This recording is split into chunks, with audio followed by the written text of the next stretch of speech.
খোয়াই মহকুমার অন্তর্গত সীমান্ত গ্রাম বিদ্যাবিল এলাকাতে বাংলাদেশি চোরের দ্বারা গরু চুরির চেষ্টা, ক্ষুব্ধ জনতার হাতে 3 বাংলাদেশি চোর নিহত, এলাকায় ব্যাপক উত্তেজনা।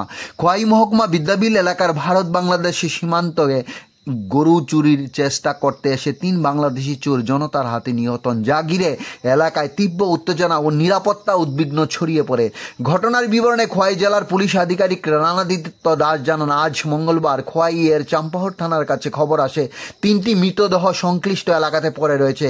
সেই খবর পেয়ে খোয়াই এর পুলিশ প্রশাসন ঘটনাস্থলে পৌঁছান। পুলিশ সুপার জানান, বাংলাদেশি নাগরিক সীমান্ত পেরিয়ে বিদ্যাবিল এলাকাতে প্রবেশ করেন। তারা গরু চুরির চেষ্টা চালানোর সময় ধরা পড়ে যান এবং ব্যর্থ হয়ে ক্ষিপ্ত হয়ে স্থানীয়দের উপর এলোপাতাড়ি কুপিয়ে হামলা চালান। এই হামলার পর ক্ষুব্ধ জনতা পাল্টা প্রতিরোধ গড়ে তুলে 3 জনকে পিটিয়ে হত্যা করেন।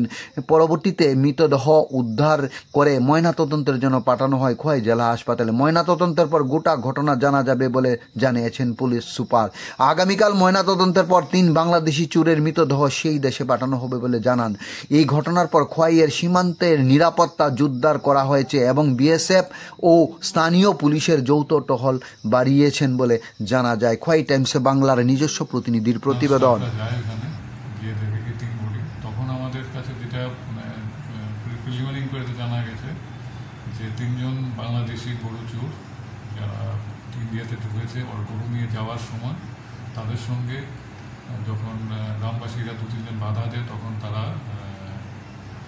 বাংলাদেশি চোররা তাদের কাছে তাও ছিল আর বললাম ছিল, যেটা শোনা যাচ্ছে মানে রিপোর্টের যেটা আছে, আমরা পেলাম সিজ করলাম দুটো বললাম। তো তাদের উপর অ্যাটাক করে আমাদের ইন্ডিয়ান দুজনের উপর তারা এখন হসপিটালাইজ আছে। একজনের 41টা শিলিও লেগেছে। তো এরপর যেটা শোনা গেছে মানে আমরা এখন ইনভেস্টিগেশন করছি এটা, যে পাবলিক তখন তাদের উপর চড়াও হয় আর এরপর 3 জনকে ইনজিউর করে পরে মারা যায়। তো আমরা এখন ডেড বডি শিফট করেছি আর আমরা এখন বিজিবির সঙ্গে একটা কন্ট্রাক্ট আছে, মানে বিএসএফ সঙ্গে কন্ট্রাক্ট করেছি এই ব্যাপারে।